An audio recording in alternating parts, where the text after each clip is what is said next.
Secret friends, unite!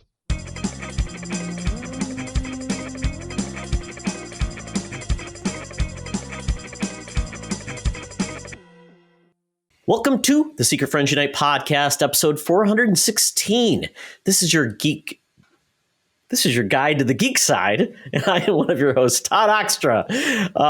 And just to let you folks know that a certain Mr. Charlie Carden will not be joining us this week because he's actually in the middle of a galactic ocean on a Starfleet cruise, and he surprises us all with a little bit of renewal of vows on the international waters. So once again, congratulations to Charlie. He'll be back and tell us all about his Starfleet cruise. But Charlie, have a good break.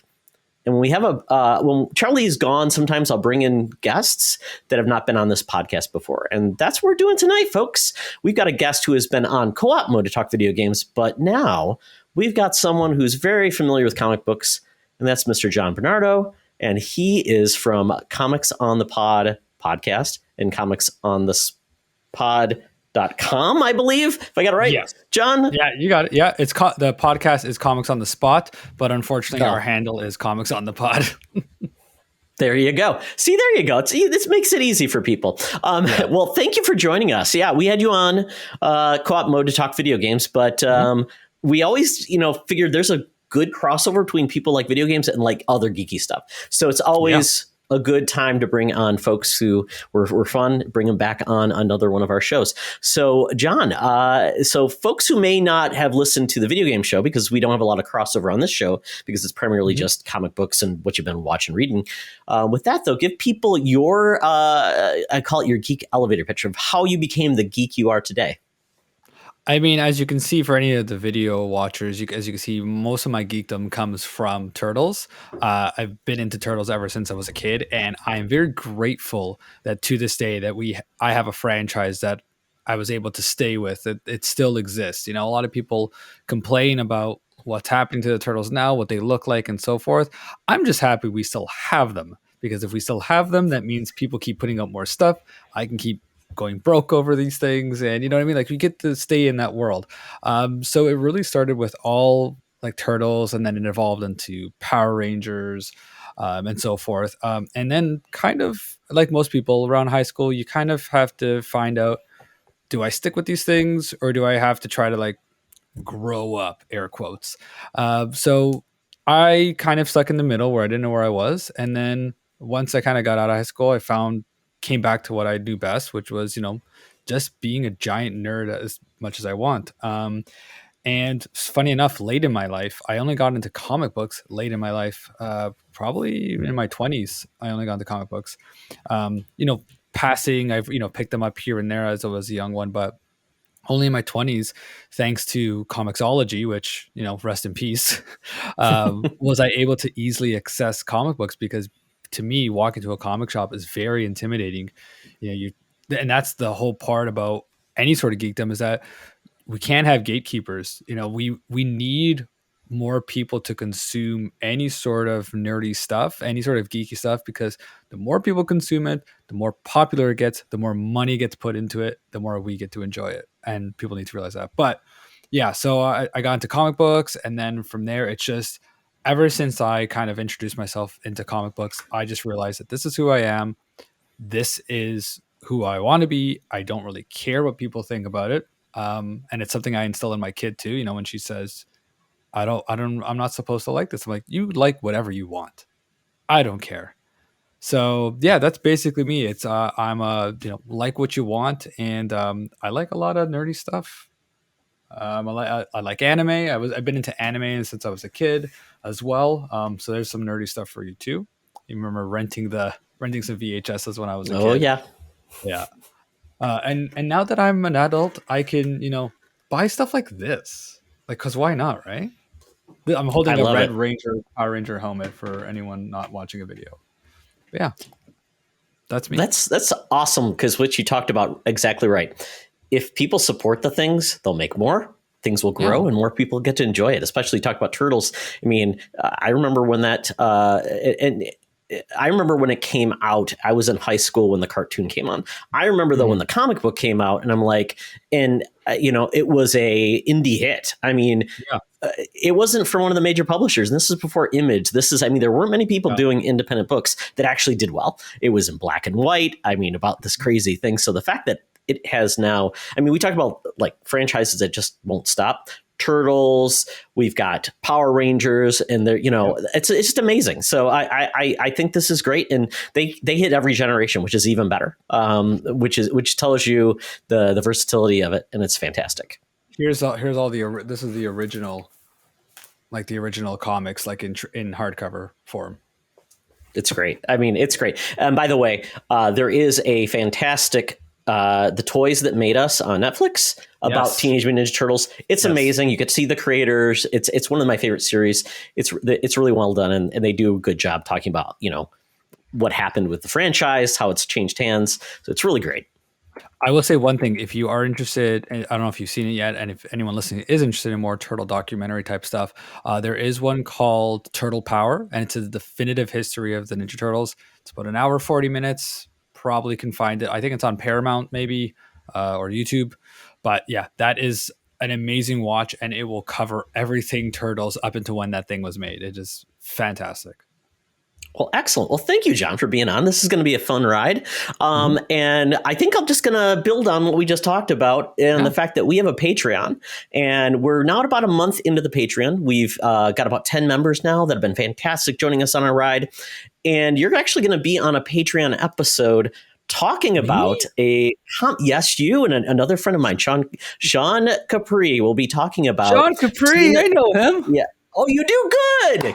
This is going to be fun. We're going to be talking about TMNT, The Last Ronin. And so, which John is showing right now. We're going to talk about that comic, and it's going to be a fun ride. So we're going to be recording that tomorrow, and it should be out later this week if you're subscribe and a Patreon. So that'll be a fun ride. I love this, and very excited to talk about comic books. It's one of the reasons why we did a Patreon, to do more episodes about the things we love, and that's comic books for me.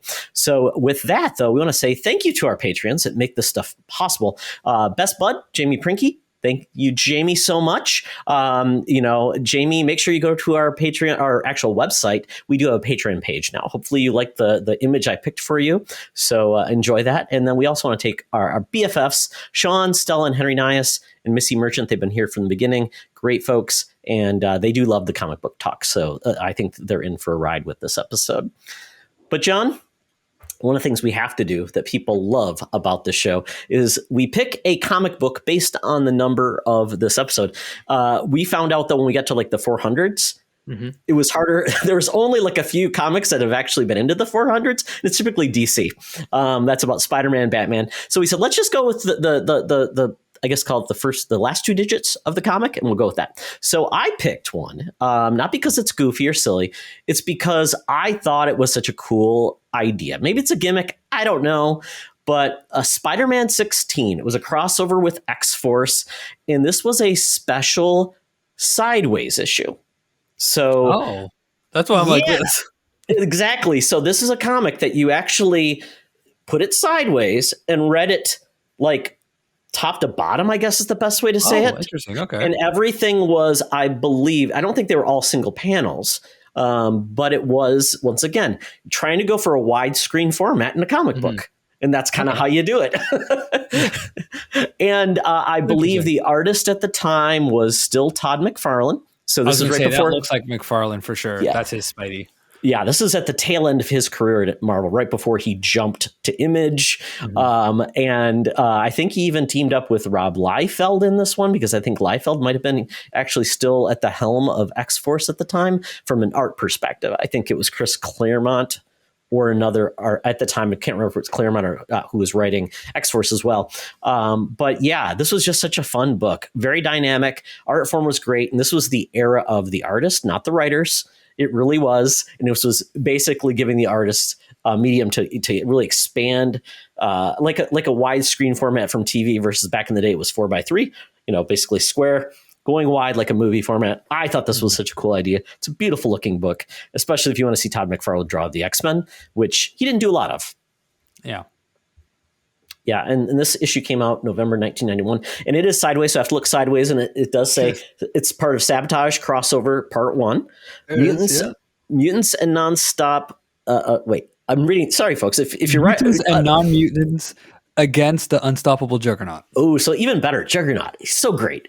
Professor Xavier's half-brother, Kane Marco, the power of the Sidorak gem, giving him all those powers. He's not actually a mutant. Many people don't know that. Oh, well. And apparently this was the 30th anniversary of the Fantastic Four, because they used to use like the cover bottom corners to tell you that it was a specific like anniversary or something. So, folks, I don't know. I mean, Marvel Unlimited is a place you can definitely get this. I don't know if this is collected in trade paperback. You can obviously look for single issues. It's much harder. But very cool. Check it out. This is one you I think you have to hold in your hands, though, to really get the impact of it versus a tablet. Yeah. Well, very, very cool. Well, now we move on to our gal pal, our senior news correspondent. So without further delay, Madam Webb, take it away. Now it's time for Madam Webb's Rumors and News. Take it away, boys. Thank you, Madam Webb. Madam Webb. John's into comics, I'm into comics, but by all means, you're a young child of the first part of the 19th century, or 20th century, I guess it would have been. And I believe your favorite comic was The Yellow Kid, which I believe was the first comic book ever created for the mass market. So I don't know much about that, but it sounds really offensive. What do you think, John? Yellow Kid? Yellow Kid. I don't think I know that one, actually. Yeah, it's one of those odd, like, first comics ever made. I looked at the cover one time, and it was very odd. It didn't look like it was, it was definitely not a superhero book at all. But yeah, it was basically turn of the century type of comic at the time. Probably like 2 cents or something. I'm looking at it right now. Yeah, it's definitely an odd American comic strip character. It's not really telling me much here, but yeah, he looks very odd. A bald, snaggletooth boy who wore an oversized yellow shirt and hung around a slum in an alley. Okay. Well, all the kids want to read about that. Yeah, I can relate to that. Sure, I guess I'm slumming it. Big shirts, having a good time. Yeah. All right. Yeah. Probably best buzz with like Little Orphan Annie. Probably should have chummed around and had a good time. Oh, well. Well, John, Madam Webb brings us the news as always. And this week she has brought us a story. I actually was surprised that this is actually happening. We are getting a new Hellboy movie. This would be the second reboot? Yes. Based on the original movie, based on the original comic by Mike Mignola. Guillermo del Toro did the first two films. They're widely loved, but apparently not as successful as the studio wanted. So then they paused development on more movies by Guillermo del Toro. They made some interesting animated films, which you can check out, but I don't think Guillermo del Toro was involved with those. No. Mike Mignola, though, has gotten more involved with the movies. Like, he wants to be closer to his dream, which is more R-rated, more horrific. So we got the 2021? 2018. Wow. No. Sorry. No, not 2018. Maybe 2022? 2020? 2019. 2019. Okay. There it is. There we go. If we keep dancing around it, we'll find it. Yeah. And quite honestly, I thought that movie wasn't too bad. I thought it looked pretty good comparative. David Harbour's Hellboy, if you're not going to have Ron Perlman, I thought he was a good pick for the role, but it's hard to replace a legend. Yeah. And went a little bit more R-rated. Don't know if it was more effective because it was R-rated, but that movie did not do well. But so apparently Mike Mignola is going to be completely behind this next movie. Apparently it's going to be called The Crooked Man, which is based on a comic book story, but I haven't read all of the Hellboy. I mean, there's been so many of them, quite honestly, that I don't know what I've read and what I haven't these days. But it's going to essentially be another reboot. It's going to be set in rural Appalachia during the 1950s. So this is kind of interesting. It's more of a period piece versus modern times. And it's going to be Hellboy teaming up with a rookie BPRD agent. And they are basically investigating a witch coven, haunting the locals that are led by the titular Crooked Man, apparently based on a 2008 graphic novel where Mignola wrote it, but Richard Corbin did the work, the artwork, and that was actually originally brought out to support Hellboy 2: The Golden Army. Wow. So that's a lot of background there. So John, what do you think? I mean, is this something you're interested in? How do you feel about this? Well, never. I also have never really read the Hellboy comics. I think I read Volume One, like the very first one, and I enjoyed it. But I really love the Del Toro movies, especially Golden Army. He was a perfect director for that because he brought this world to life. But from what I know, neither of those movies are very true to any source material. They're kind of their own thing, which is fine because I feel like he's created such a unique world that it kind of worked out. I watched the David Harbour one. I thought it was okay. David Harbour did a great job. He did the best he could with the material.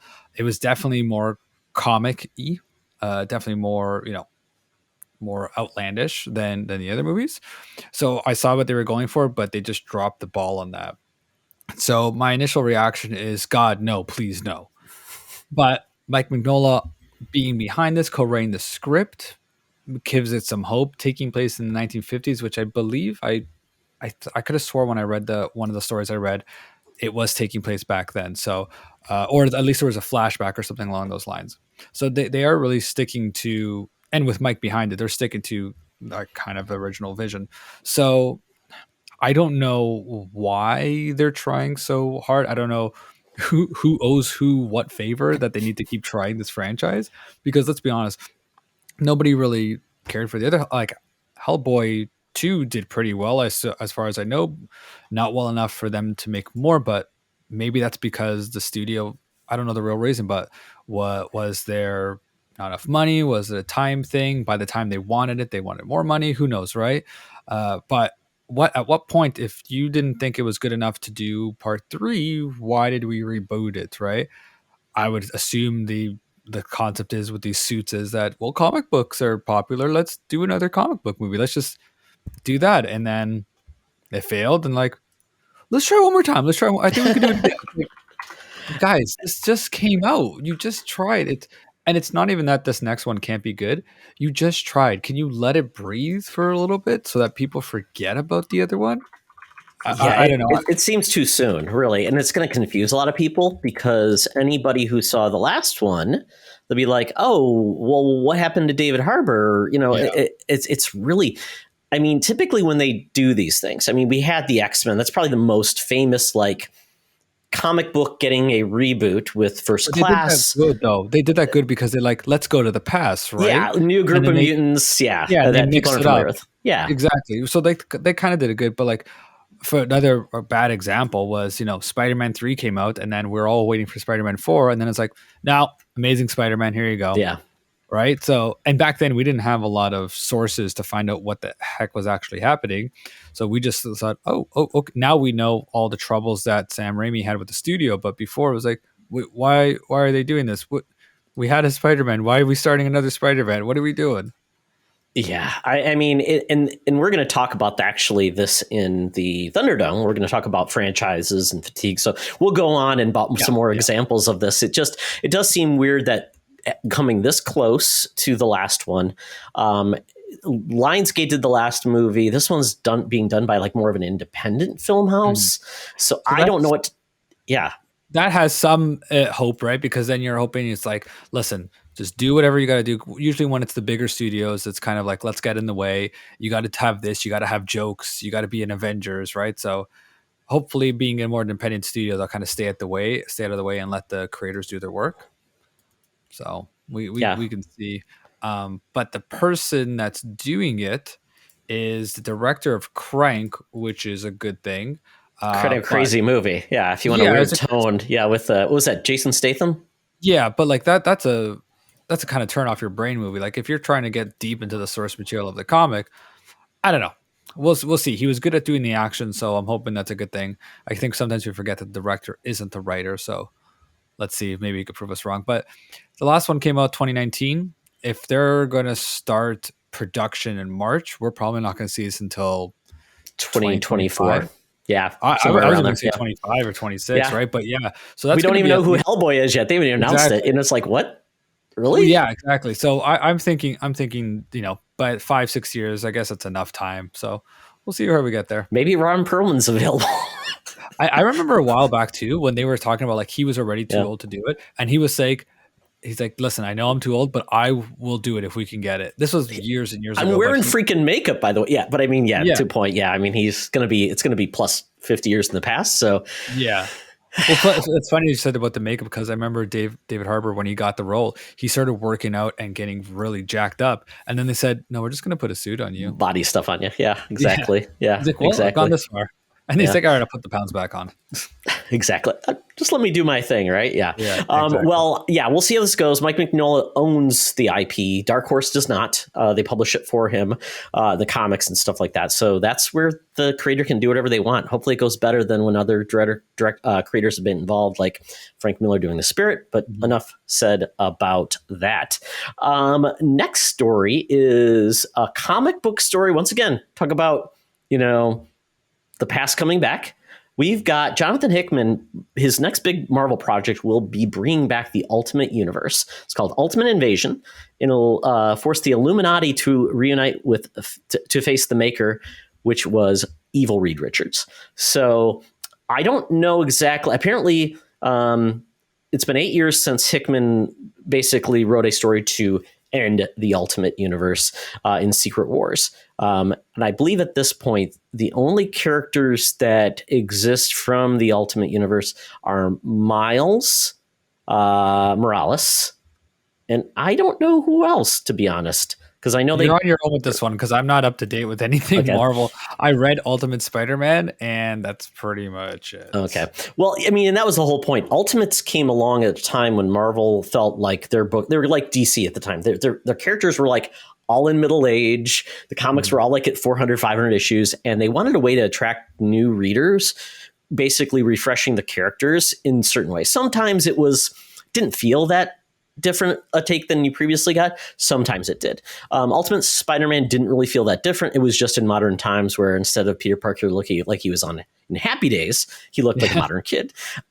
They changed some things up at the origin. It wasn't bad, and a lot of things actually got based on the Ultimates out of this. They did do some crossovers eventually, and like I said, Miles Morales was most likely the most successful thing to come out of that line. And actually, he replaced Peter Parker when Peter Parker died in the Ultimates, which, did I spoil anything? Probably not. I never, no, I think that's probably no knowledge. I just read the Ultimate. I knew that was it. It just, I didn't read when it happened. Like, I knew that's kind of something like that happened. I just didn't actually see it in the book. Oh, sorry. But I will say, though, I was never going back to it. It was like the longest running. It was like 100 plus issues long. I ended up reading quite a bit of it because my son was in it at the time. My library had trade paperbacks of it, so I read it. And the transition between Peter and Miles was fantastic. It was so well written.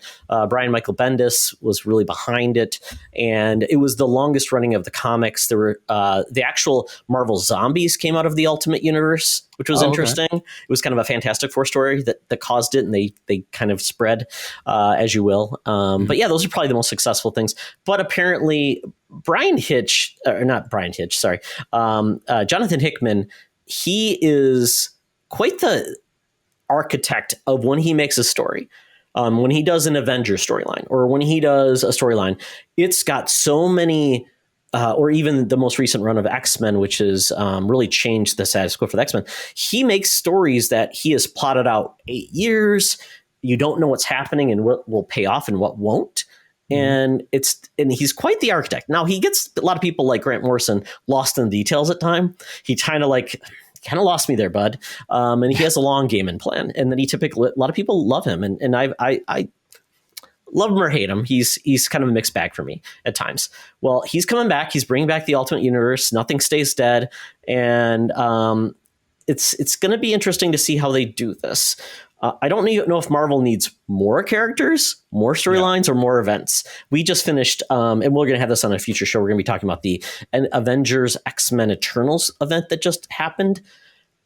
And that was a hot bag of, wow, that was too much comic for comics sense. I think it was like 34 parts. If you want to read everything, it was 34 parts. Oh my goodness. It was ridiculous. Yeah. And it was just like, okay. And at the end of the day, there was very little impact. And I know you don't always need a long running impact. It's just good story is good enough at times. But I will be curious to see where they're going to go with this. But Brian Hitch, who was a big part of the Ultimates when that first launched, I thought those Ultimates books, which were based on the Avengers, were really good, but they got a little dark. A lot of weird things happened. Don't even bring up what happened to Wasp and the Blob. Very gross, is all I will say.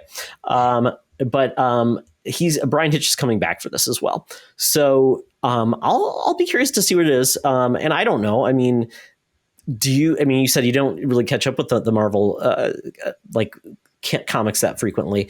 Do events get you excited for anything, or is it more like that just sounds like a lot of work?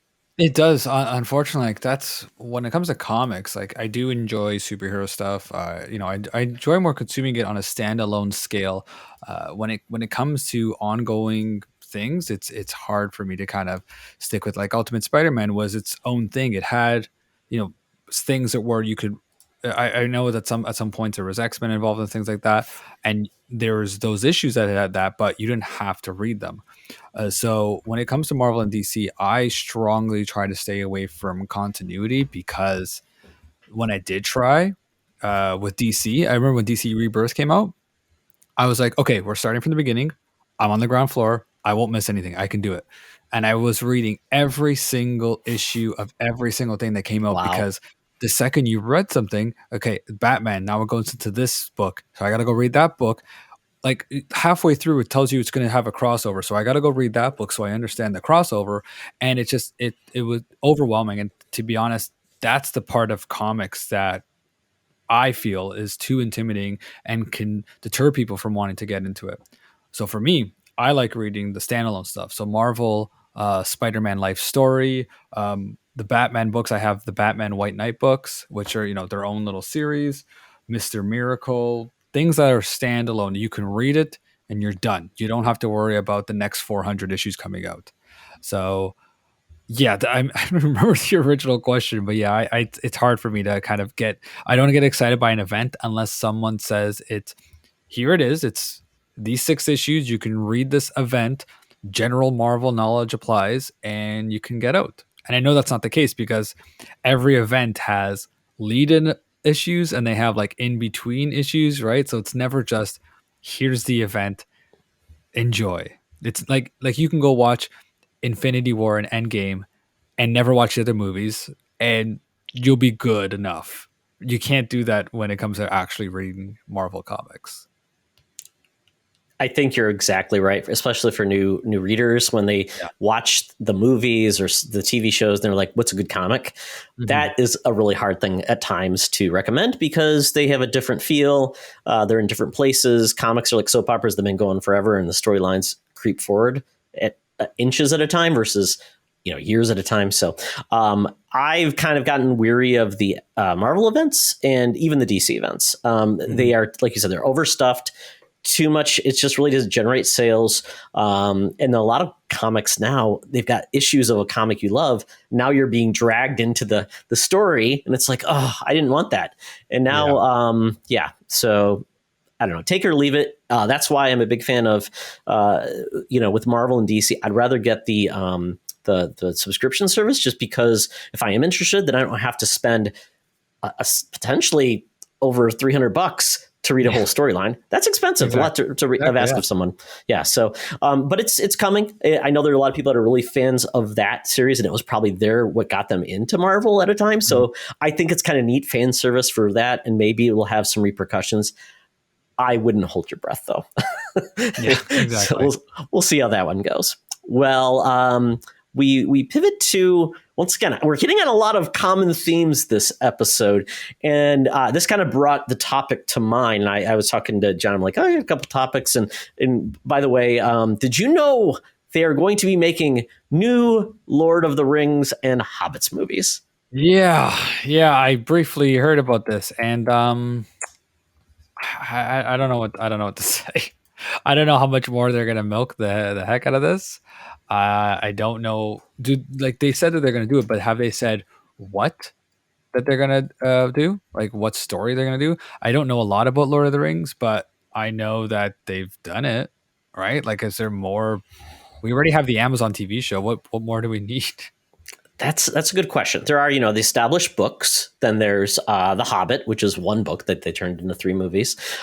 We've got like the some other materials like the Silmarillion. There were certain things that were left out of the Lord of the Rings movies that were in the books. So.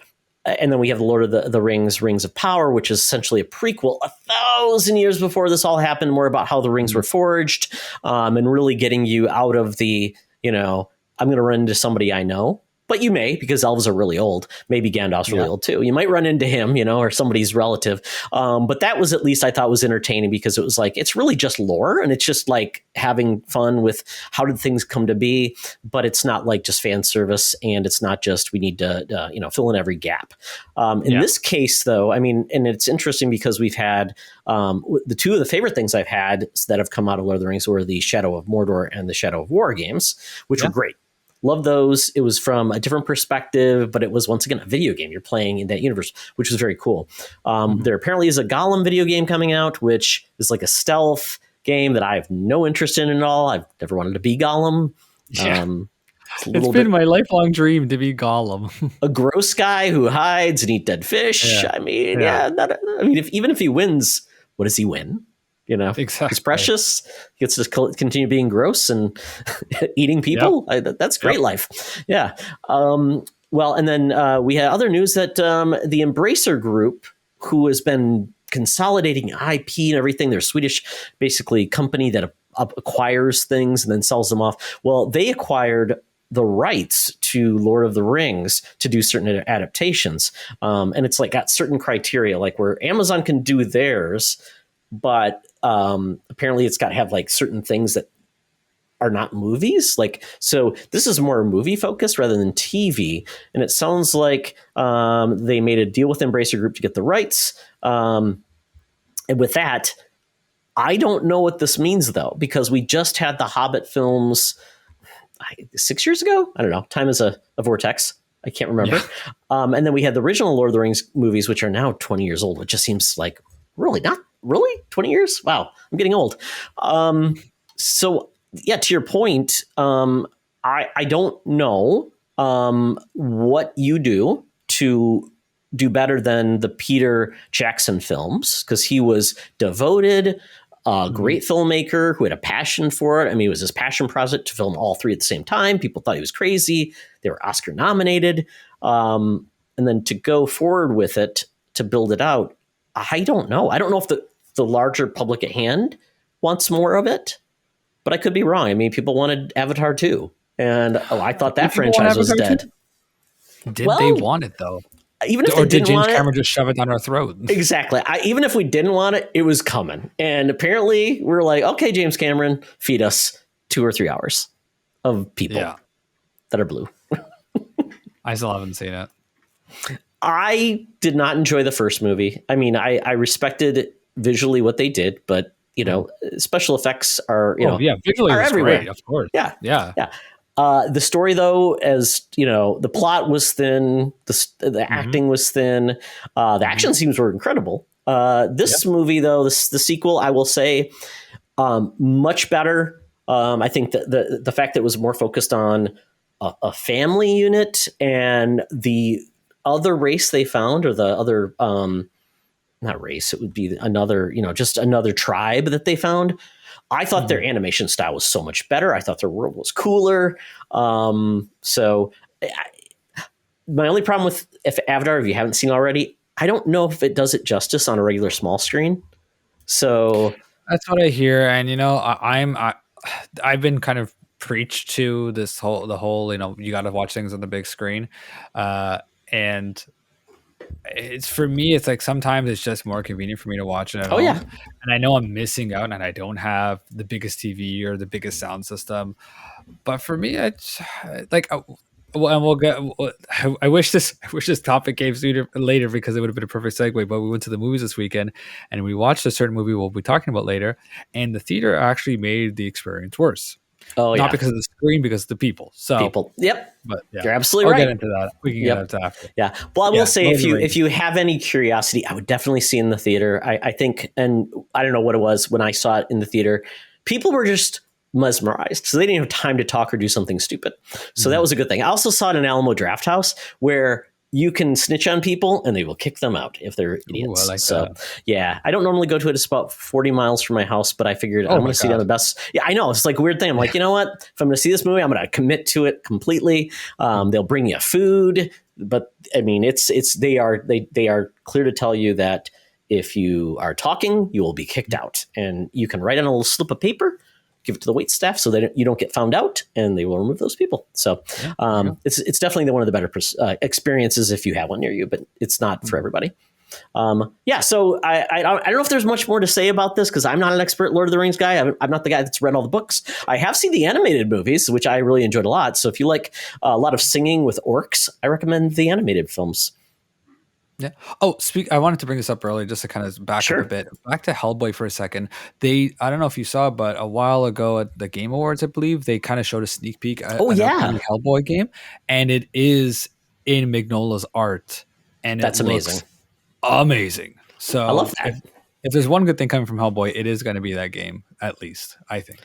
Well, that's awesome because there was a Hellboy game on PlayStation 1, which was not very good. There was also a PlayStation or a Hellboy game on Xbox 360 and PS3, which I own, which is better, but it was trying to be like God of War. This has got me excited for Hellboy because it's a perfect world to just play in and just go crazy. So hopefully it's good. Yeah, and I hope the only thing that does come out of this Lord of the Rings business is maybe getting. I love those games based on the movies that were just really good. They were. Oh yeah, the PlayStation 2 and Xbox ones. They had the Return of the King and the Two Towers games, and they were these co-op games that you just run around and just beat the crap out of all the orcs. Yeah, those were really good. There was some good Lord of the Ring games, and even though I didn't play the sequel, the original Shadow of Mordor, I believe it was, introduced that Nemesis system that they copyrighted and won't let anybody else use. But still, great thing that they built there. Yeah, and I think that's the whole point. Amazon wants to make games. I think that's part of this too. Will be probably making games based on Lord of the Rings as well. We'll see where this goes. But folks, just hold on. If there's a franchise you love, it will soon be coming to a service that you probably own. So moving on to the last story of the show. And this is another comic book story of getting an adaptation. And the interesting thing about this is, and I don't know if it has something to do with the property itself, who owns it, and is the link not working? Let me see what I can do. I got it open here. Okay. There we go. Now it's opening. Okay. So pre-production, Todd. Get on that. So it's the DC's Dead Boy Detectives. So this is a spin-off comic based on characters that were created for the Sandman back in the day from Neil Gaiman. WB, I don't know where they stand, but Sandman is still was Vertigo owned by the creator. So Neil Gaiman owns Sandman. He can do whatever he wants with it. That's why Sandman went to Netflix and it did not go to HBO Max. But I think there's still maybe a production deal with it or whatever. But the fact that we're getting a spinoff of the Sandman, specifically the Dead Boy Detectives, which had a comic book series spinoff as well, is kind of cool. And it opens the door for really different kind of stories from comic books. And John, I think I was talking about like comic books are not just capes and cowls. They are stories about music. They can be historical. They can be science fiction affairs. And this one in particular, basically it's about a pair of kids who've chosen to investigate supernatural crimes on Earth rather than pass on to the afterlife. I mean, that's just a premise waiting to be like milked and just have a great time with it. Exactly. Yeah, so they have cast the characters. Yu Kitamura, Jen Lyon, Brianna Cuoco, and Ruth Connell will be in this. I don't know any of them. And it's apparently, it's going to be headed up by the flight attendant creator, Steve Yoki, and Arrow showrunner, Beth Schwartz. So, and it's even produced by Doom Patrol, the Doom Patrol producer, which I mean, I really enjoy Doom Patrol. I need to catch up on it, but I love the first season. And it looks like, based on the creatives involved, this is going to be treated well. And hopefully, if it's on Netflix, it survives. Well, that's a problem, right? It's Netflix now. I'm not helping the cause, but the problem is with Netflix, it's like I don't want to get involved in a show because I know it's going to get canceled, and if I don't binge the show the day it comes out, it's going to get canceled. So it's kind of like this weird catch-22 because they said that their metrics are based off of how fast people binge it, not how many people are watching it. So within the first week, if people aren't watching the whole season, it's like a failure. So there's some sort of weird metric like that, but they're not basing it off of like, hey, we had, because they canceled, I don't remember the name of it, but from the creators of Dark, there's a show called 1899. My mom was just asking me about, have you seen 1899? I'm like, is that a Yellowstone spinoff? She goes, nope. It's like, oh, I remember people talking about that. That show was like, they were really enjoying it. I'm like, not going to happen because apparently the budget's too high. Well, and they apparently didn't have enough people watching it, Sure. but it did have enough people watching it, just not under the metrics that Netflix wants. So it's harder to get excited about. Whenever I hear a good property coming to Netflix, I haven't even watched Sandman yet because I don't have faith in them continuing it. It got renewed for a second season, so you're safe. Well, second season. Which, what happens after that? Well, right? You know what I mean? Like I'm just supporting it because I love the first season and I thought they did such a good job. And I'm more optimistic. I would say I appreciate that. If it shows that there's an audience for it, even if it wasn't up to Netflix's standards, potentially could go somewhere else and it could continue, because there were shows that have gotten that, like Cobra Kai, YouTube kicked it to the curb and went to Netflix. You've had other series too. And Netflix has saved a few shows, like Lucifer was on Fox. Moved over there. So it's really weird. And I do agree with you, though. I really think Netflix has to change their model. I know that's blasphemy, but very few shows are dynamite like in the first season, the first couple of episodes. They need time to grow. They need time for the characters to develop. The showrunners still need time to like tweak things to say, maybe this didn't work for a season, but we're going to change it for second season. We're going to bring new characters, develop new storylines and things like that. And I truly believe, because of the amount of content that goes to Netflix, the quality varies, of course, but I feel like you're hurting yourself rather than helping yourself because there's too much. So it's harder to find stuff. Not everything gets marketed. Not everything gets advertised. So it's like, how do you find stuff? Is it word of mouth? Well, if you've got 85 things to go through and you're already 3 weeks behind on your queue, it's just a self-fulfilling prophecy of defeat. So, and they talked about like, we're spending too much on content. Well, I'm like, well, yeah, because you're putting out like everything from like weird reality shows where there's MILFs on an island to like, to just like weird Korean shows that are like weird supernatural detectives.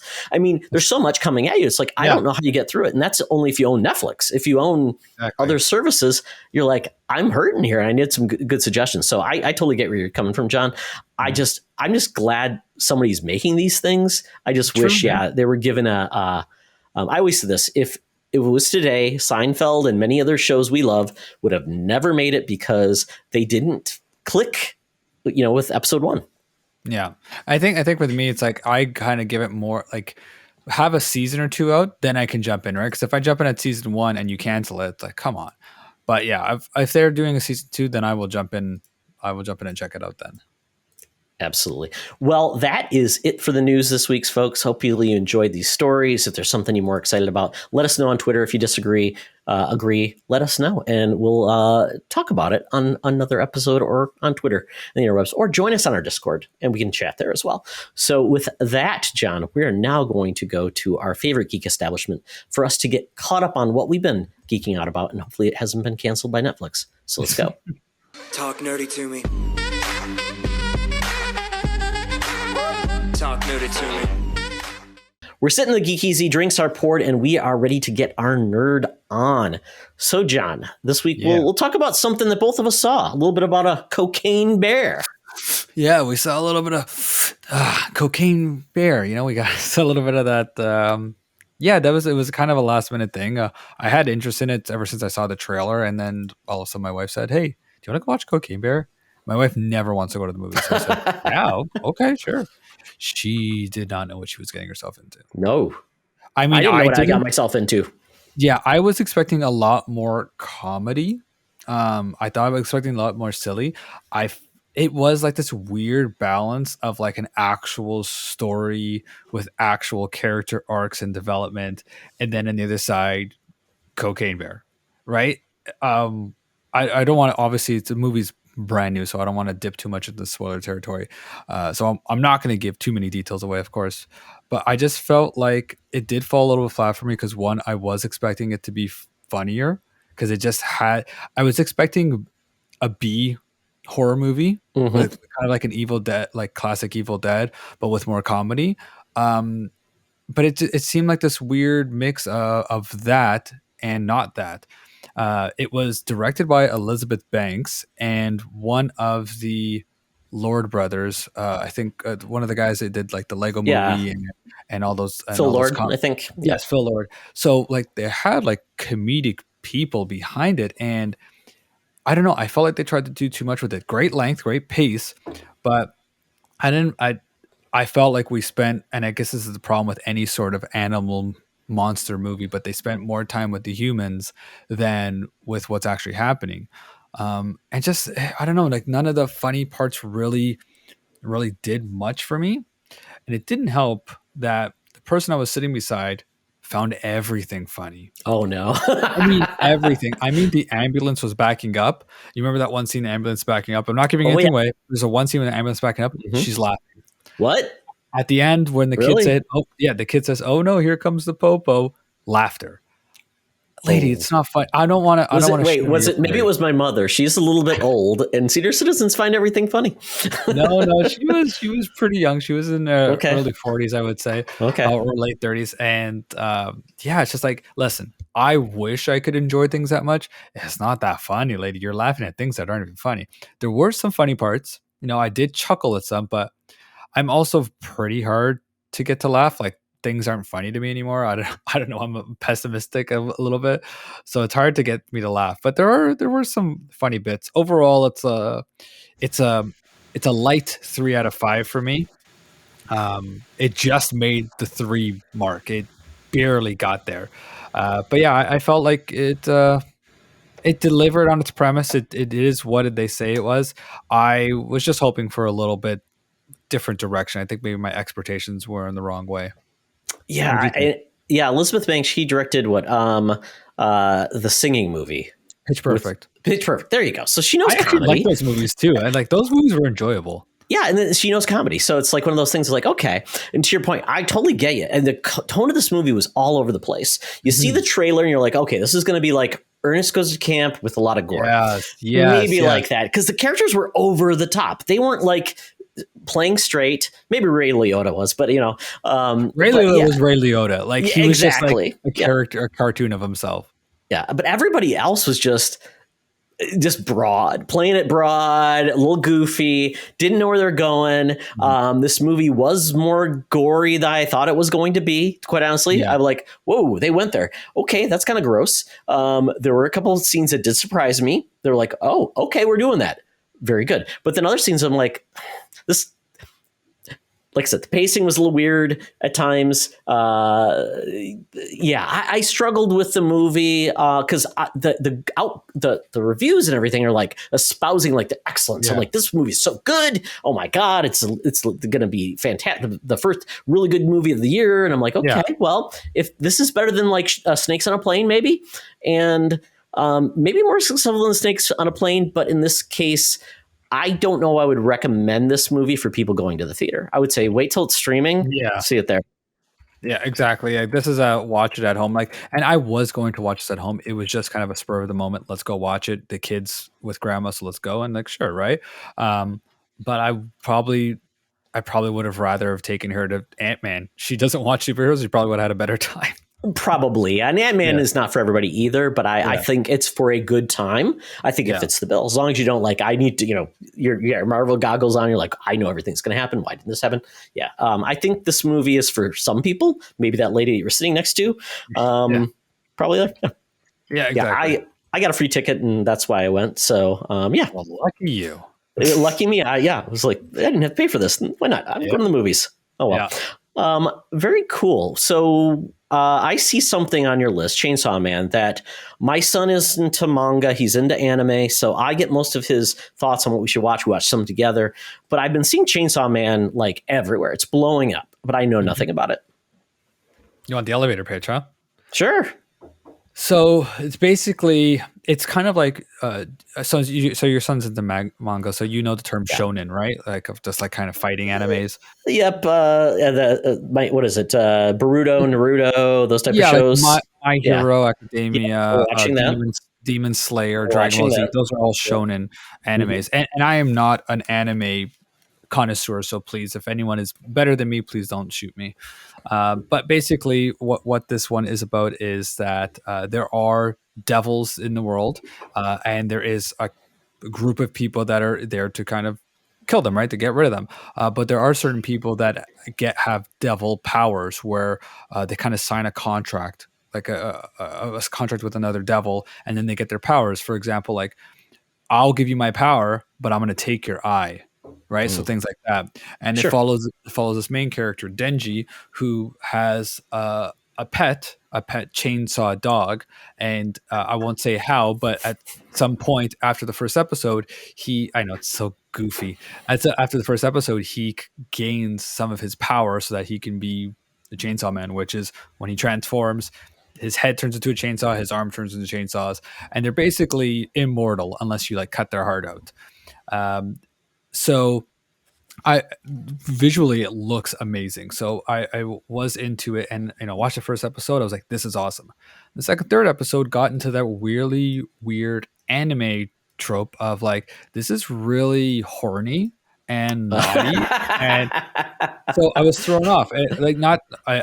Again, just kind of top level, like the main character, he really wants boobs. And like they make it very, very known. Those are words. I want to squeeze her boobs. Those are actual words in the script. So it threw me off. I was like, this is not what I want to watch. But I stuck it through. And I find out that, you find out later that, this kid's only 16. And I'm like, and I just think to myself, like, you know what? When I was 16, yeah, I would do anything to. It's like American Pie, right? Or something like that. Porky's. When I was 16, I would do anything to do what this kid's doing. So, you know what? I get it. And it quickly stopped being so, I'm going to use the word horny. Sure. That's where I can do it. It stopped being like that. And I understood why the character wanted that so bad. And it quickly moved on. And then from episodes like 4 to 12, never again was it that bad as it was in the early on. And there are so many twists and turns. There are so many secret things going on. The animation is so top notch that I just fell in love with it. And it is probably my favorite anime now. It's one of my top animes. Oh, okay. And I don't have a long list, but I haven't been so in love with an anime in a very long time, since Cowboy Bebop, to the point where I'm actually going to go read the manga now, just because I don't know when season 2 is coming out and I want to keep going with it. It is really, really good. And that all I can say is that if you get turned off by the immaturity of, like the boy wanting boobs and all that kind of stuff, if you can get past that, and you will see that there is more to it than just, it's just a cliche anime where the characters are horny for each other. It's much more than that. You just have to sit it through, and it is insane. And it is a blood fest. How old's your kid? He's 17. I see. He's good. I thought you were gonna say, yeah, he's 11. And you're like, maybe I'm gonna take that away from you.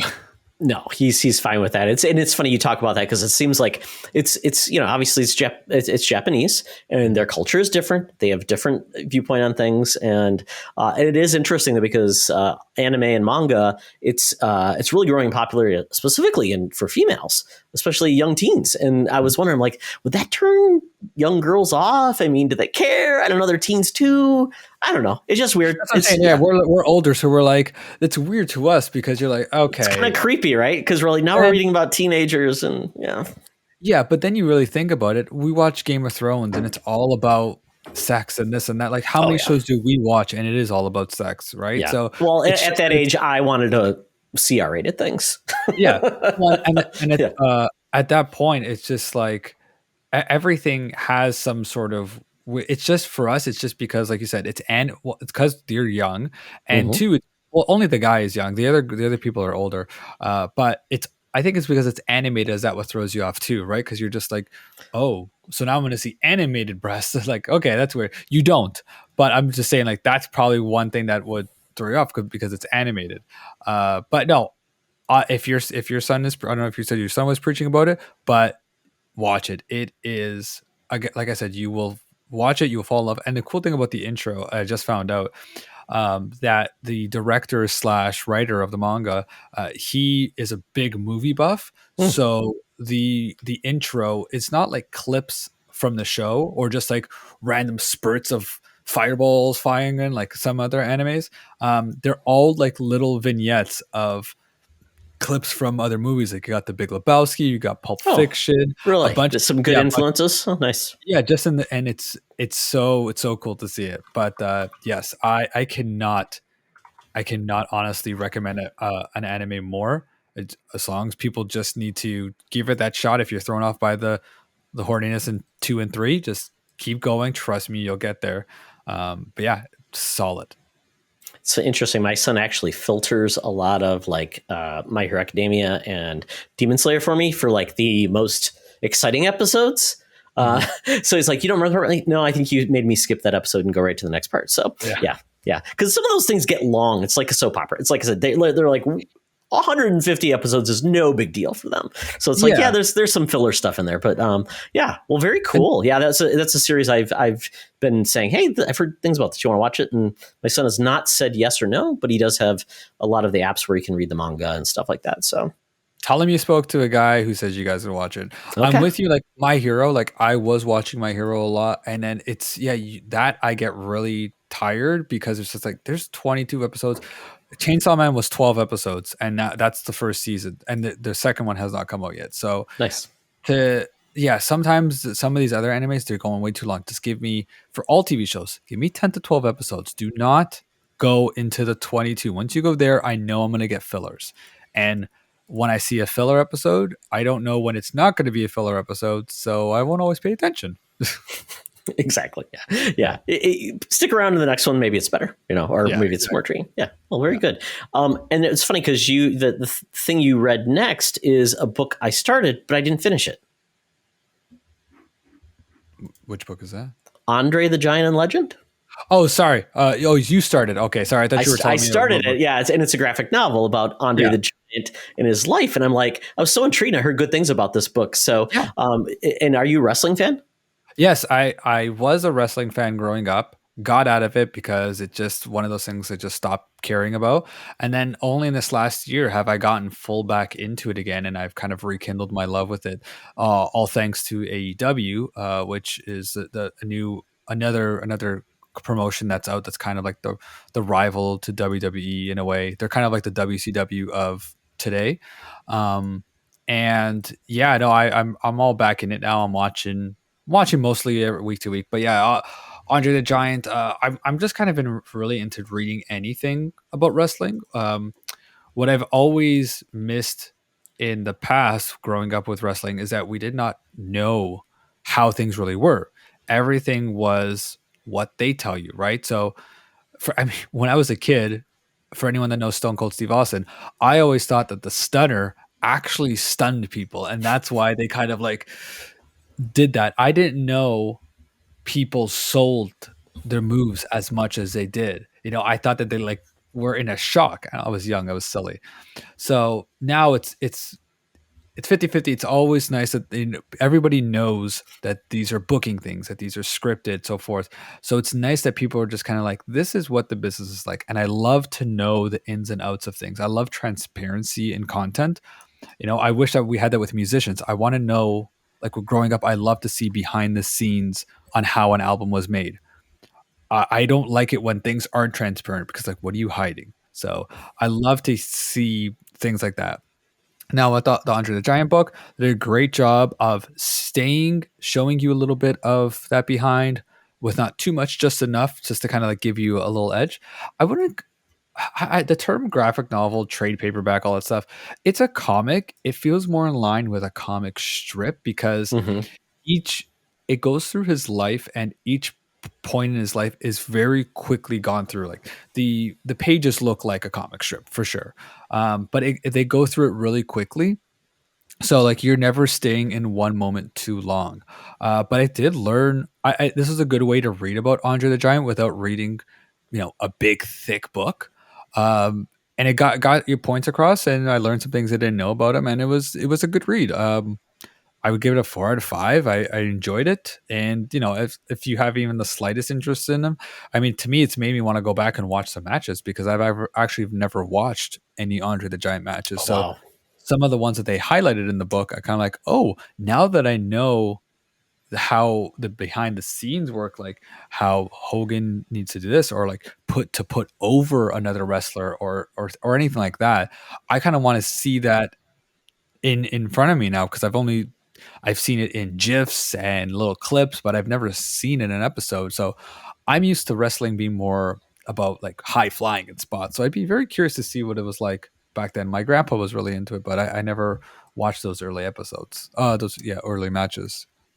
Yeah, he was definitely in my wheel. He was even like a little bit before my time because I grew up in the 80s and WrestleMania was just getting big. My dad actually took me to a sports arena to watch WrestleMania 2 on a closed circuit TV. This was back in the day. It wasn't like streaming stuff. So they would rent out a place and then broadcast the event on a big screen. And I was there with probably 2,000 people that paid money to go to a place to watch. I mean, it's kind of crazy that this even existed, but as a kid I think I was 9-10 years old or whatever when it happened, I was blown away. That was the one where it was like Andre the Giant, Roddy Ray Piper, Hulk Hogan, Mr. T.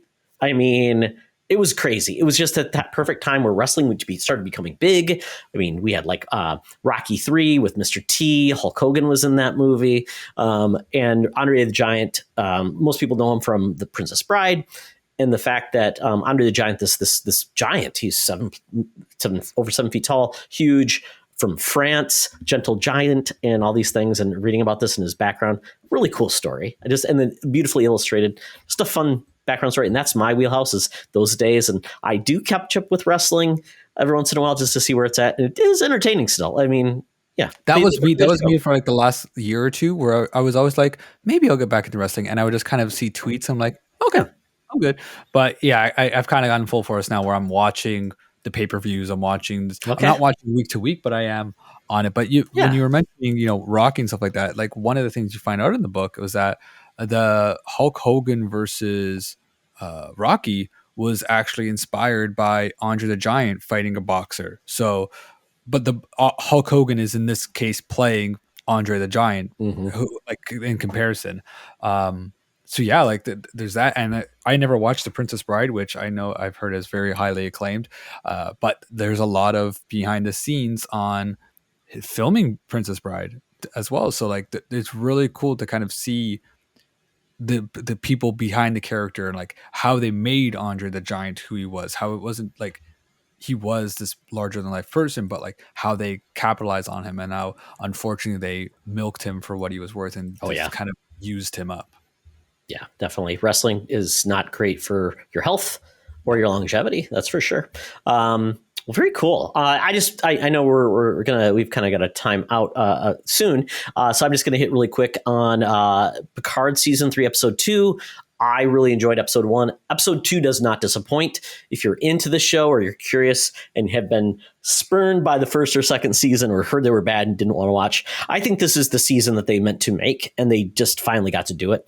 It's really fun. I'm really enjoying it. It's action-packed, good character involvement, and some really we don't know the whole plot yet, but the way they're building it up, really, hopefully it pays off. I hope they don't get a couple good episodes and then have like 3 or 4 bad episodes, and then they try to bring it back by the last one and rush to the finish. So hopefully it's good. So hopefully folks are checking that out on Paramount Plus. And by the way, Paramount Plus usually gives away free trials if you don't want to pay for the service.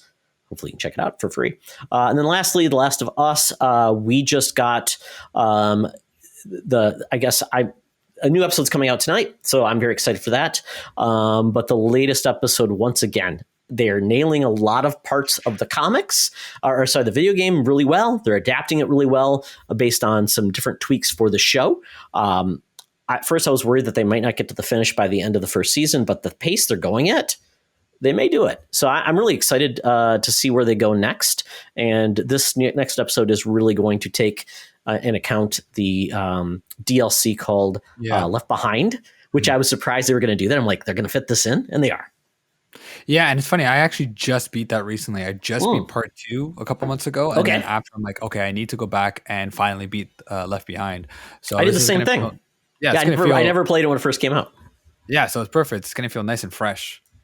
Yeah, I'm very excited for this. So I think we've got like 3 episodes left after tonight, or maybe 2. So a little nervous because I'm like, oh boy, how's this going to end? And whose heart are they going to break? And who are they going to make cry? Because that'll probably happen.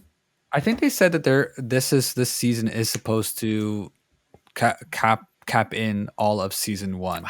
Wow. So that's crazy. I'm hoping that they do, because who knows if that was going to get picked up, and then does season 2 go straight into game 2? I don't know. We'll see, right? Yeah, well, if I think I know what they're going to do, then the last 2 episodes, one is going to be a really crazy episode that just blows your mind, and then the same thing with the finale. So I don't know. I'm just really impressed that they have managed to adapt this game as well as they have. Yeah, it's really good. And I'll be really sad when it's over, and I probably have to wait another 2 years for the next season. So waiting is always the hardest part. Oh well. It is, yeah. Yeah, well, that is it for the Geek Easy. So, folks, we are now going to head on over to the land down under, where the mutants run and the men plunder, and that's the Thunderdome. Welcome to another edition of Thunderdome! Thank you, Tina. We're sitting in the Thunderdome where the mutants have been gathered for a topic or a game to be entertained. And this week, as you heard in the news stories, there's a lot of franchises that are getting expanded, whether you want them or not. And I thought that was a good topic based on John's initial reaction, like they're making the Lord of the Rings again? Holy crumbs. So that made me think we're going to do a really quick topic called franchise fatigue or famine, meaning what are franchises that we're just getting way too much of? And what are franchises that you feel like, wow, they're just being left and squandered, and they really need to make more of them because they're so good. And I think people would want more. So with that, John, we'll go with this. First of all, franchise fatigue.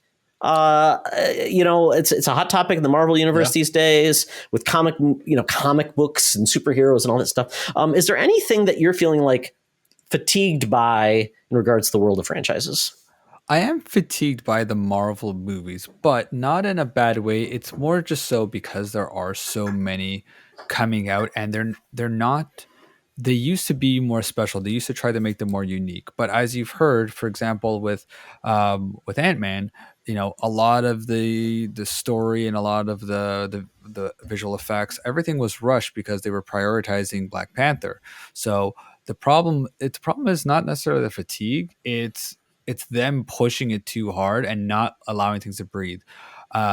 I don't think there's a superhero fatigue because, you can watch Black Panther. Black Panther does not feel like a quote unquote superhero movie because it's so much more about the people and the country and the family, the culture, right? Like that Black Panther does not feel like a superhero in a good way. Like, you know what I mean? Like it feels like a more serious, dramatic movie, where a movie like Thor feels more superhero-y, right?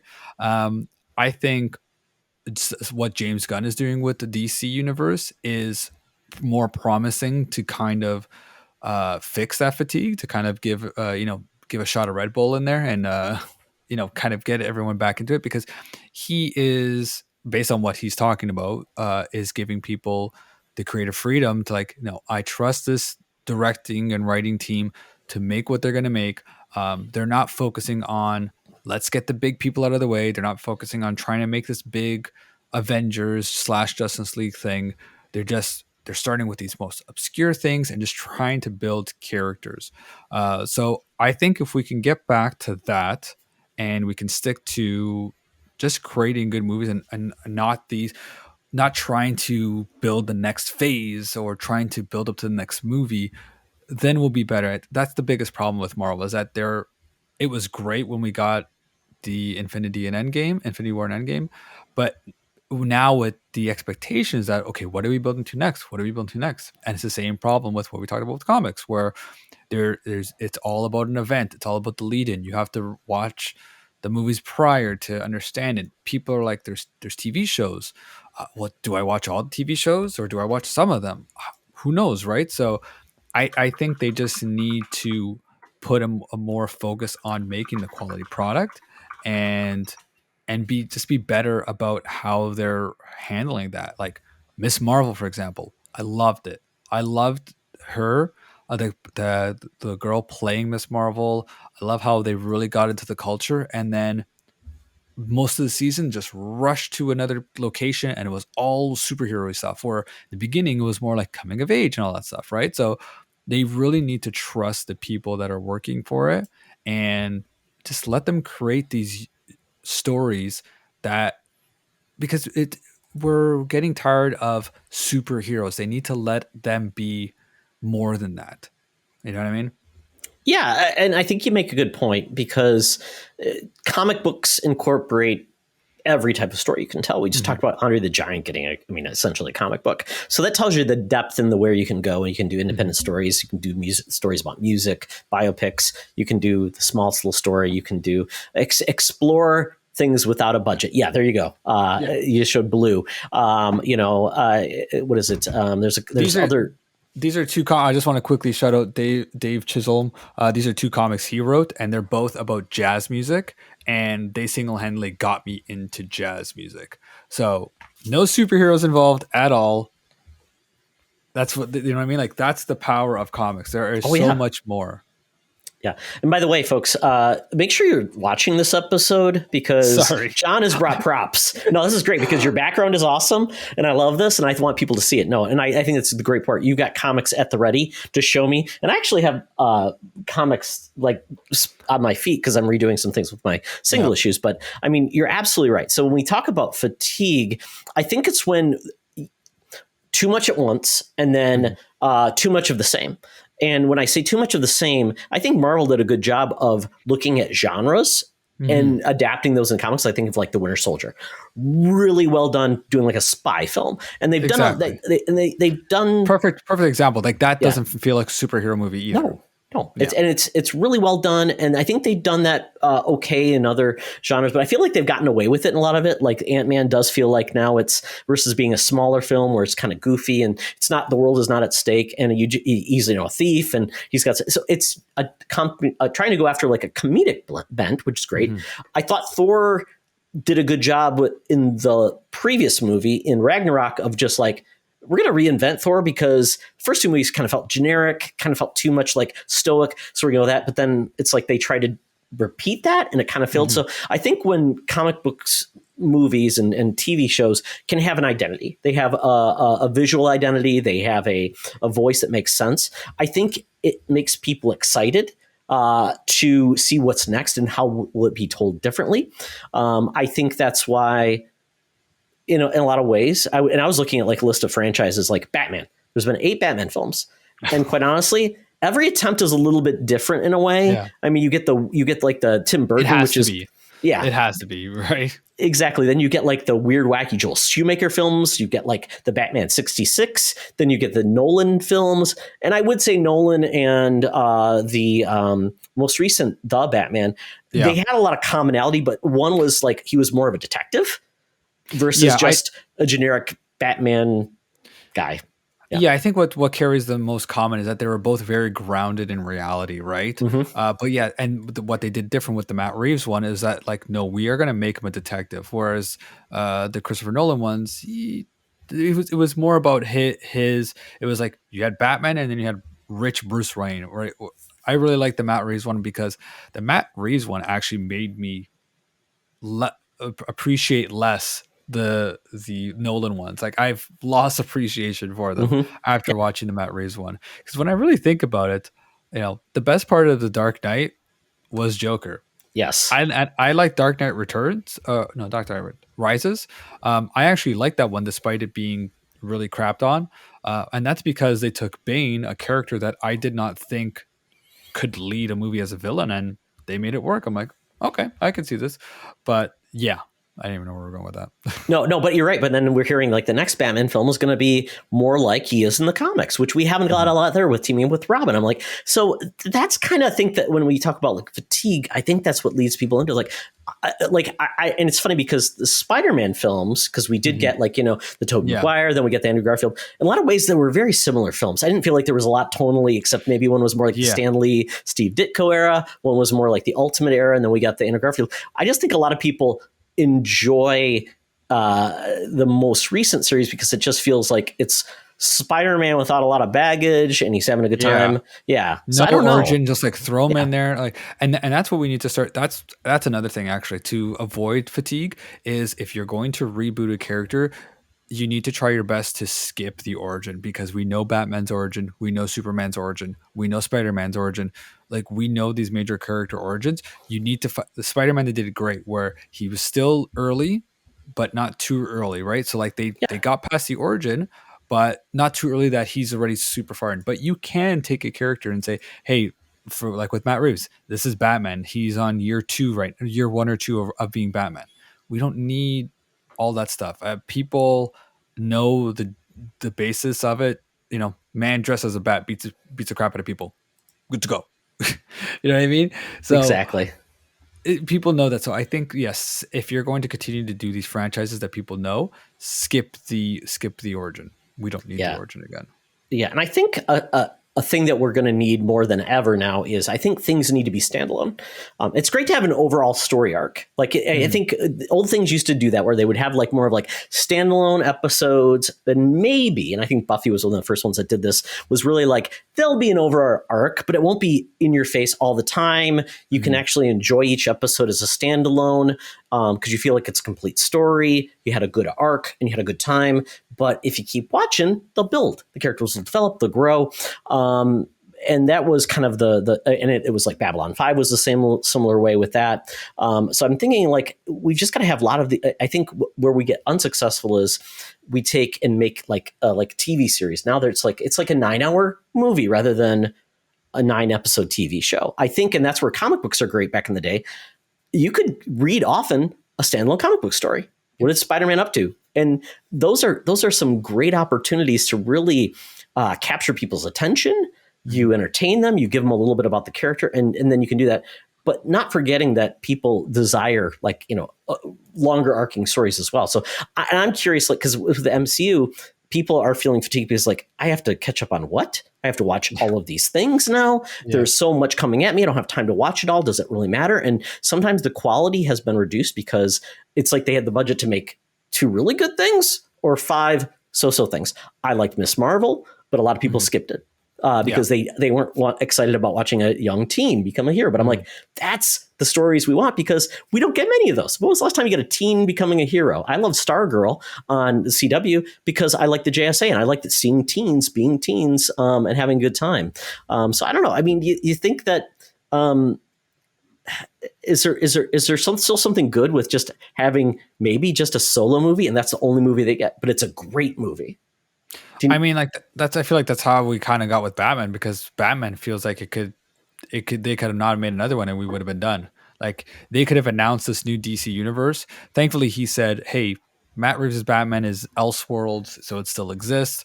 But if they said, "Hey, we're scrapping that," that movie started and ended perfectly. That you could be like, "I want to see more," but it also worked by itself. Yeah. So, kind of talked a little bit about fatigue. Now, the famine part. There are.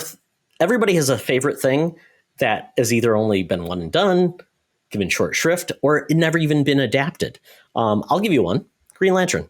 One of my favorite heroes. I've loved some of his books. There's been so many interpretations. There's so many Green Lanterns because of the core and so many stories to tell. We've gotten one movie. We've gotten one animated series back in the day. And that's about it. And I don't want one bad movie to tarnish a good hero. And the good news is we are getting a TV series that is supposed to take the Green Lanterns like space cops and they're on Earth. And when I heard that's inspired by True Detective, I'm like, this could be awesome. Hal Jordan, like buddy cop movie, I'm all in. So I want that. And that's my point of James Gunn, like trying to take away the fatigue by going, here is characters, and we're gonna do it in a way that's not, oh, it's a superhero story. That's it, right? Like they're doing something different with it, making it a True Detective type thing. That's weird and awesome. So, and we just finished Supergirl World of Tomorrow, which it was an 8-arc standalone story about Supergirl. Again, perfect. Yeah. It was wonderful. And every issue too, told a standalone story that was phenomenal. It's like, it just made me so happy. And I'm like, oh, and they're making a movie on that. I see how that works. That makes me so happy because that's the type of story we normally don't get. So I'm very excited for that. So for you, like, what are like some things you're like, man, I really want this, but they made one episode or one movie and it's done, or wow, they talked about that and it's not getting made. Is there anything like that for you? Well, first off, I do appreciate, and this is not really fair, but a lot of independent comics are getting turned into shows. I can't think of any off the top of my head, but there's a lot of things that are based on graphic novels, and it's only because they're like, well, comic books, let's buy more comic books, right? Let's do that. Like Deadly Class was one, and that got canned. But other than that, kind of cheating. I want them to, and a lot of people my age want this. I want them to do a more grown up Turtles. I want a continuation of the 1990 movie. I want that. Okay. You know what I mean? I want that rawness again, because I love every Turtle thing that comes out. I find something to love about them. The bulky football player CG ones that came out, love those movies. Those were fun. Love about them. Yeah, a lot of people hate them. I'm like, yes, they are ugly. Yes, the movie was a bunch of fun. The last cartoon that came out, the Rise Turtles, I didn't like it at first. It grew on me. The movie was one of the best. That's what I've heard. Yeah, it's not visually not my type of thing, but I heard so many good things about it, which is cool. Yeah. Because they do touch on, it is a more serious, it is a little bit darker. With the last Ronin book coming out that, we'll talk about on your Patreon episode, that is a story that's so perfect that they could do something out of. And I don't know. I feel like with Turtles, they're going to just kind of keep it to focus on kids, which is fine. For us grownups, we do have the comics that are a little bit more grittier, but the 1990 movie is such a perfect movie for me because it's not your typical comic book movie. You don't have the big CG fight. You don't have all of those tropes that we have today. It is so grounded, and it is so raw, and it feels so real. You know what I mean? At all times, that if we could get more stuff like that I would be happy with that. I don't think there's any other show that I could think of nerd wise that's going on that I'm like, oh, why didn't we get more of that? I think anything that's got canceled for its reasons. Like there's nothing that I'm kind of holding on to. Not that I can think of right now, but what about you? So that's a good question. One of the shows I really liked on Sci-Fi got one season, and that was Dresden Files. And Dresden Files is a long-running book series about Harry Dresden. He's essentially a modern detective who is also a magician.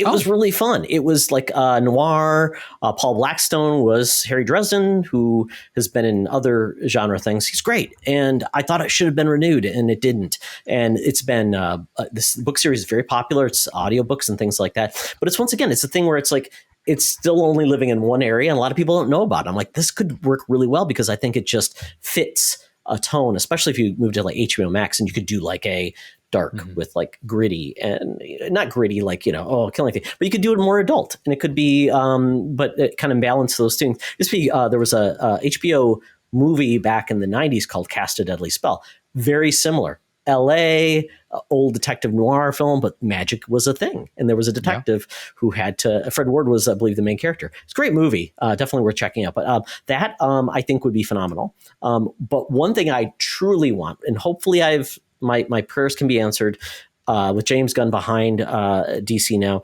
is Starman and the JSA is one of my favorite series of all times. Jack Knight Starman is one of my favorite comic book runs of all time. We talk about the crazy DC events. Zero Hour was one of those. It was one of the first events post-crisis that tried to restructure the timeline, bring back old heroes. And one of the only few successful characters that were brought back in was Jack Knight, who was the son of Starman. And he was a reluctant hero, had his own style, and did things heroing his own way. And it felt like a Vertigo book at the time, and it wasn't. And it was so good. And it was like a Sandman. It was 75 issues or 80 issues. He told his story. James Robinson told his story, and it ended.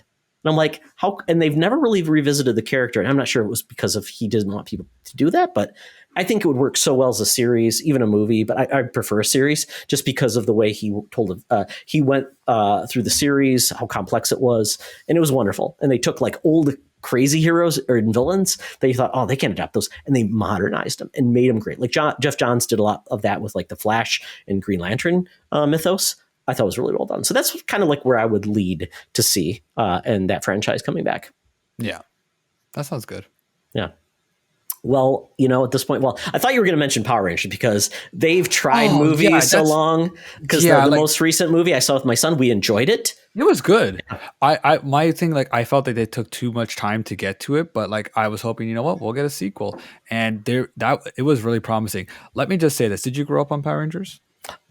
It was past me. So like I was in college. That's how old I am. I was in college when Power Rangers debuted, but my buddy's brother was the right age because he was in junior high or something. Mm-hmm. So we were aware of it, but it wasn't in my wheelhouse. So you had this somber kind of dark tone throughout the whole movie, and the second they turn into Power Rangers and it just turns into the TV show with the music and everything. Oh, dude, I had actual goosebumps when that happened. Yes, I definitely want another Power Rangers movie.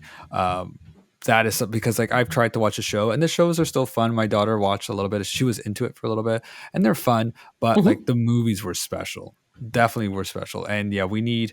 I feel so annoyed that they did not let that one go because that movie was very promising. Yeah, a lot of my contemporaries, it's their wheelhouse. It's what they love. Yeah. Like I had Transformers, I had G.I. Joe, those type of things. Transformers like the next generation for a lot of folks. And I know my son loved it. So it was one of those, once again, it's timeless and it works for everybody at every age. And I thought it was interesting because you kept on hearing about these pushes to bring Power Rangers into a much more mature lens. They've made some fan films and things like that. And I always thought that was going to happen. And maybe they don't want to make it more mature, but I do feel like that's an area they could explore to balance and satisfy the older audience and still keep the kids and the younger audiences happy. Yeah. Well, very cool. Well, this has been a fun episode, John. I appreciate you coming along and joining me on this voyage in this world of nerd. With Charlie being out, I always wonder who can I bring on? And so thank you very much. And yeah, we're going to chat again, not that much longer, to talk about that cool Patreon project. So very cool. So with that though, tell people where they can find you. Yeah, you can find me on Twitter at John S. Bernardo. You can follow our podcast at Comics on the Pod or visit comicsonthepod.com. We are currently in the middle of building season 2, so you won't see a lot of activity, but follow. So as soon as we go live, you will see it. Basically, we write comics on the spot and we put it on our website for you to read for free. So it's a lot of fun. And that's pretty much it. That's where I hang out the most. So yeah, find me there, follow me. And yeah, that's all I got for you. Well, very, very good. Yeah, check out John. He's got some really cool stuff going on. And by the way, watch the video. You can see his cool stuff from behind him. And that's a good segue for where you can find me. I'm at TOxtra on Twitter. My personal stuff. I'm into video games and talking about sports there. But for all things Secret Friends, check out at Secret Friends U. Go to our website, secretfriendsunite.com. Check out our Patreon, patreon.com/secretfriendsunite. And join our Discord and join the fellow nerds who are talking about all things cool, comic books, video games, food, technology. We're having a good time there. So with that, I'm going to say, be the hero, not the villain. Yeah. This podcast is part of the Secret Friends Unite podcasting network. Visit secretfriendsunite.com for more great shows, articles, news, reviews, and more. Secret Friends Unite podcasts are available on Apple, Google, Spotify, and other podcast services around the world. If you'd like to be part of the conversation, you can join us on Facebook or our new Discord server, or follow @SecretFriendsU on Twitter. Please subscribe to Secret Friends Unite on YouTube and visit our merch store at tpublic.com. Just search Secret Friends Unite. Thanks for listening.